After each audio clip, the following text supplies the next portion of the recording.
Here's something that looks interesting. A very hard-to-pass-up offer for contact lenses. But buyer beware, mail-order contact lenses could cause serious eye damage. We'll show you why right here on Fight Back.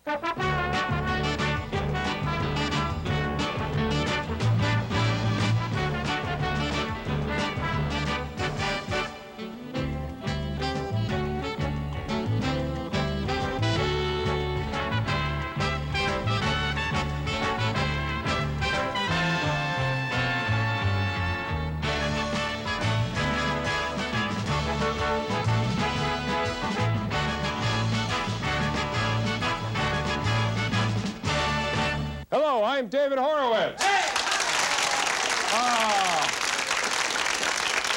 Nice that you could be with us. Now, as you know, we get lots of mail asking us to challenge commercials. Well, here's one I saw that I thought should be challenged. Watch. Can you remember what cereal you had this morning? It was some kind of flakes. Sure, Quaker 100% natural. Well, it was sort of beige. Sure, Quaker 100% natural. No, but I remember the banana. Quaker 100% natural. Nobody can forget the taste of Quaker 100% natural. That crunchy mix of raisins and dates and almonds and coconut and oats and whole wheat and brown sugar and honey. Quaker 100% natural. The taste is unforgettable. Now, what are they trying to tell us in that commercial? Well, what I get from it is that Quaker is saying most people are so absent-minded that they can't even remember what they had for breakfast. That is, unless they had Quaker 100% natural cereal. Well, we decided to challenge that claim. We sent our Fight Back teleremote crew out on the street to ask that burning question. Do you remember what cereal you had for breakfast this morning? You had this morning? I didn't have any, but my husband had Raisin Bran. I use K cornflakes. Very good cereal. Kellogg's Frosted Cornflakes. Oatmeal with raisins and an apple. Can you remember what cereal you had this morning? What cereal? I have cornflakes. I like that to go. Cornflakes with bananas and milk. That's it. I didn't have any, but my husband had grape nuts. My older daughter had instant oatmeal, and she had baby cereal and banana. Yeah, Trix. I did. Fruit Loops. And then that's all I had in the house. I mean, my wheat puffs went out. Quaker 100% natural. Yes, I did. Lucky Charms. Yeah, Lucky Charms. He had Cocoa Puffs. Cocoa Puffs. Did she have her breakfast cereal? Cheerios. Gerber rice cereal. We had Quaker Oats this morning for breakfast. Instant oatmeal. Instant oatmeal. Your Wheaties. Can you tell me what cereal you had for breakfast this morning? I have egg foo young and rice, to be honest with you. Surprised? Except for the man who had egg foo young, what you saw were only the people who had cereal for breakfast. We actually questioned 32 people, and guess what, Quaker Oats? Every one of them remembered exactly what they had for breakfast. Now I want to ask some of you, what did you have for breakfast? Corned beef and cabbage. Well, Quaker Oats, no big deal, but as far as your contention that no one can remember what they had for breakfast, corned beef and cabbage, unless they had Quaker 100% natural cereal, you just failed our Fight Back commercial challenge. Right, audience? Right.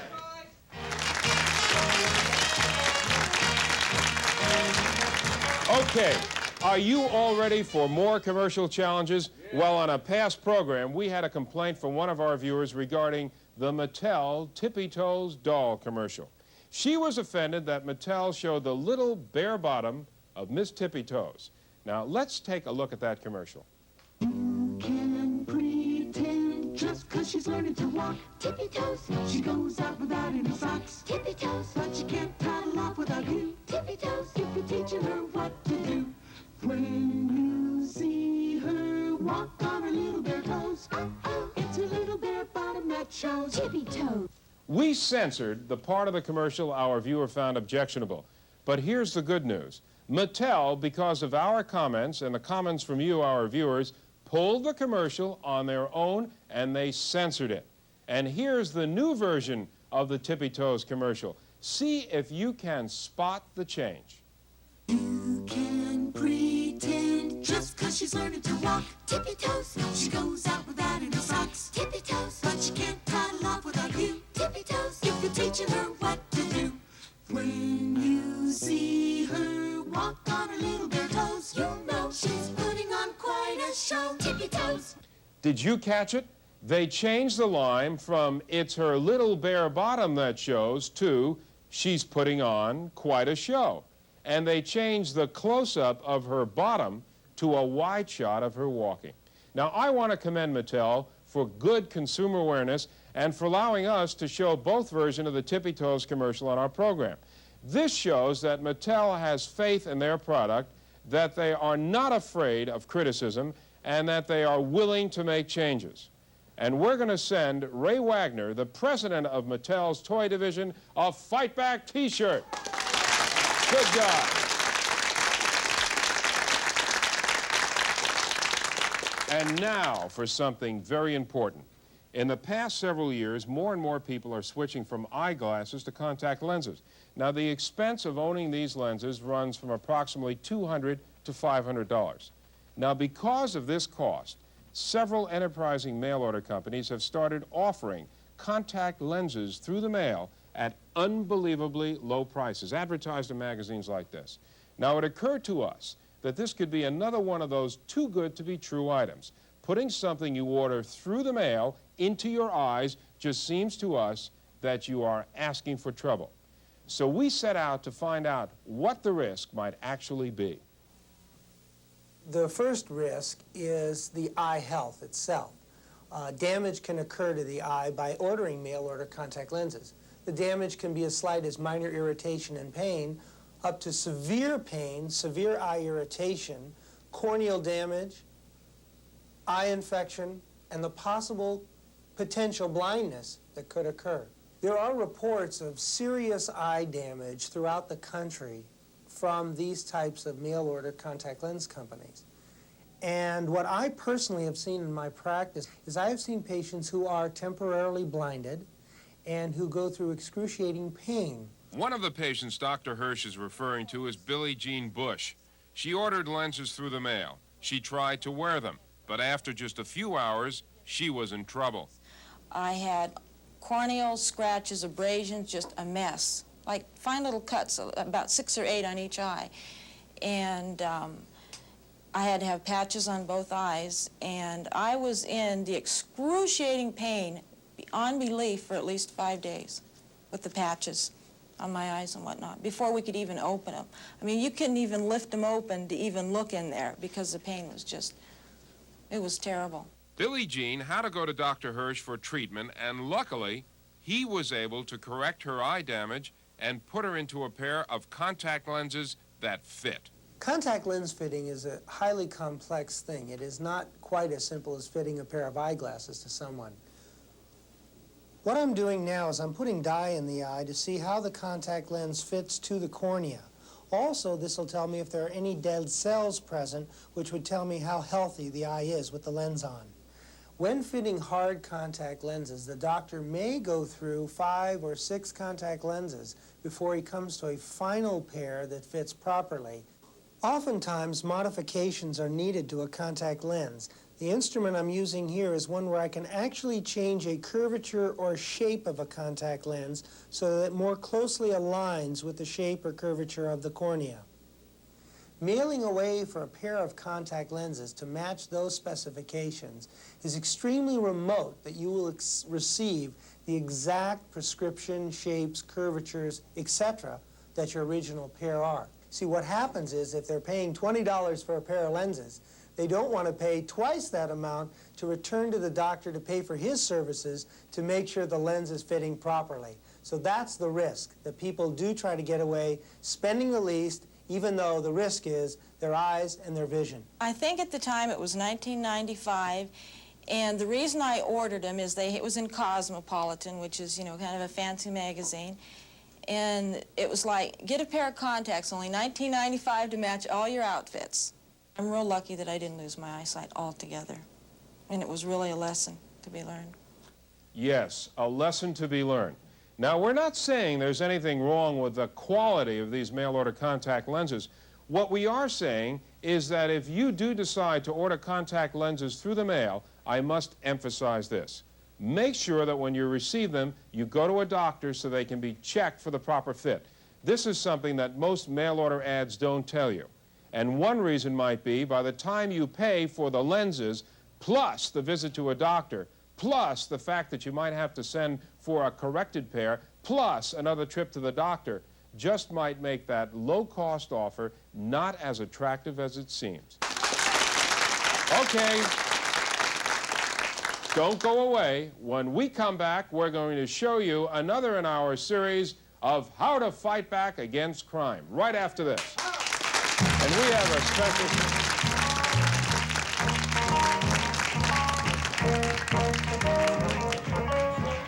Now, you probably know that throughout our Fight Back series, we've had several experts on our program telling about different methods of fighting back against crime. But they all agreed on one thing. A potential victim has a look about them, and attackers recognize that person is an easy mark. Now, what is the look of a potential victim? Well, our guest in the studio is an expert on the subject. She's an actress who co-starred with Bill Murray in Stripes and recently starred with Jill St. John in The Concrete Jungle. More important to us, at 15 and a half, she was the youngest black belt karate expert in the United States. She's a first-place champion holding 4 different black belts in karate, judo, jiu-jitsu, and kung fu, and she has her own school of martial arts. Please join me in welcoming Susan Mechsner. How do you do, David? How are you, Susan? I'm fine. And I want to ask you a question. First of all, you are the most attractive karate expert that I've ever met. Well, thank you. Whew. Anyway, nowadays, Susan, you know, people are literally afraid to walk down the street. Do you have to be a karate expert in order to fight back? No, not at all. In fact, the main thing, and the topic is now, is how not to look like a victim. Right. When you're walking down the street. In other words, with people with slumped shoulders and their head down and say their arms filled with groceries or books or whatever, look like potential victims, and that's when the attacker is going to go for them the most. Oh, really? He sees that they're off guard, they're not paying attention to what they're doing, and that's when he's going to strike. Now, Susan, that's very important because a police officer is always standing tall. Of course, he has a uniform. And when you walk down the street and stand tall, you give the feeling of having confidence. Now, one important thing, women get their purses yanked away. That's true. How should somebody hold their purse? Well, another thing, when you buy a purse, you should always make sure it's very, very well attached on the sides. You should always test that. That's one of the main important things when ladies buy their purse. Make sure it's well attached at the sides, because if someone does try to rip it off of you and break away with it, you want to make sure it's securely attached so they can't break it away that easily. By having it around your shoulder, holding on to it very securely, it's very hard for them to reach around and grab it and try to pull it this way. They're looking for ladies who come out of the shopping malls, have them sitting in their purses, not paying attention, getting their keys out of their car, things like that. The attackers out there actually looking for suspects with things like that. Now, some of these things, like keys, you can literally use as a weapon, can't you? Keys are lethal weapons. In fact, it's more lethal than brass knuckles. It's one of the best weapons you can ever use. I taught this to the police force many years ago. You put the keys between your fingers, and suddenly, it's a very dangerous weapon.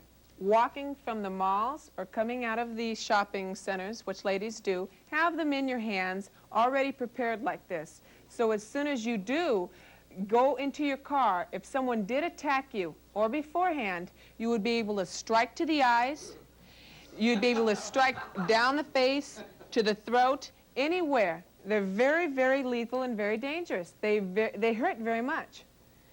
It's a very lethal weapon. But just make sure, folks, if you're using any of these things as weapons, that you literally are being attacked by somebody. That's because you right. can also hurt someone. Well, of course, if they're going to come up to you, you know if they're going to be an attacker or not. Plus, It's also good if even before, if you can tell it's a dangerous person and you think someone's going to attack you, go ahead, make some noises, scream, yell, things like that. That will get the attention of other people around you. The attacker will leave you alone.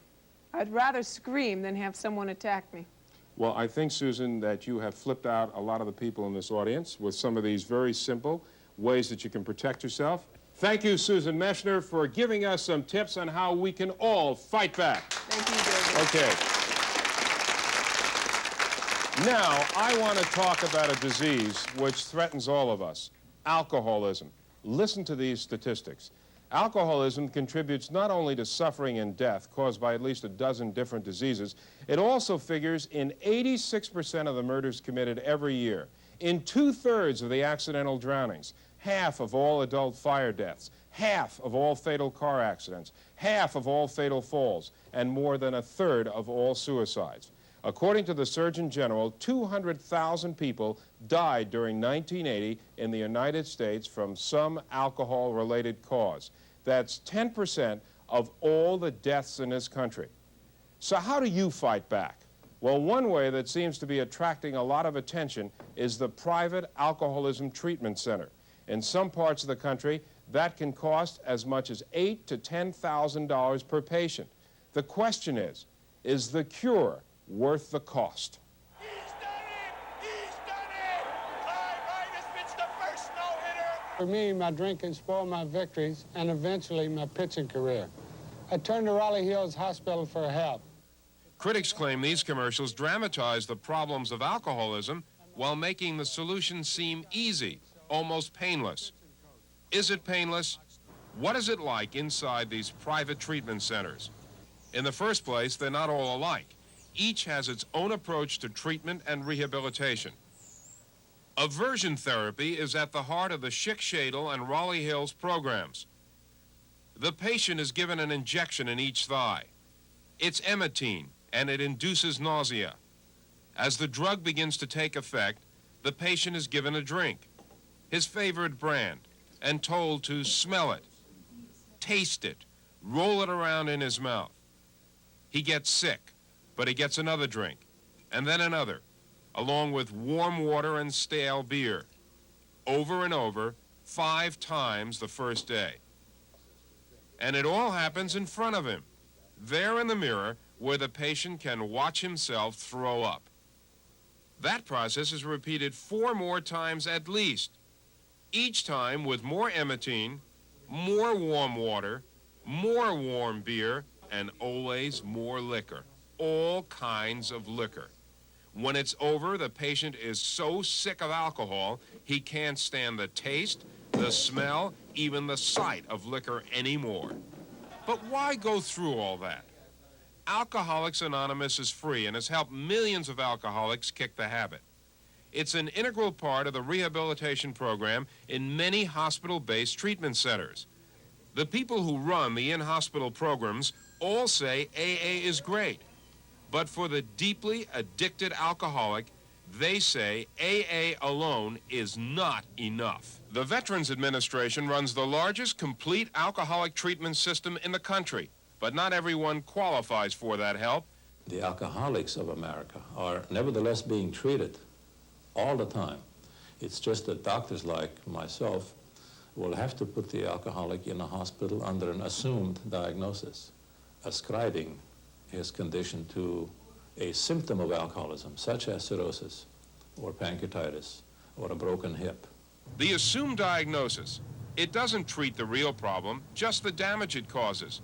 But it's one way in, one way to get help. Alcoholism has suddenly become big business.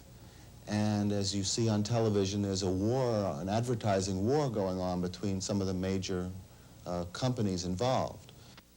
Those companies wouldn't be in the business if there wasn't a profit to be made, a healthy return on their investment. But what does that really mean? Are these companies exploiting the misery of others? Or are they providing health care facilities that wouldn't be available otherwise?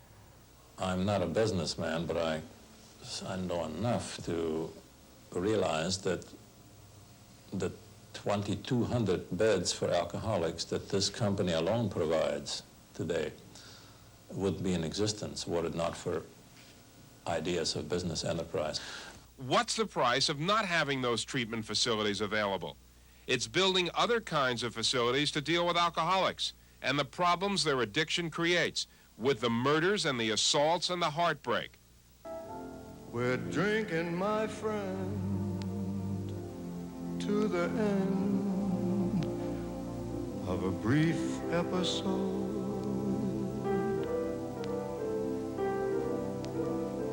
Make it one for my babe and one more for the road. A very personal note. I don't care how much money these private alcoholism centers make. Every drunk who staggers through the hospital doors instead of getting behind the wheel of a car makes it worth the price to all of us. Just make it one for my baby and one more for the road.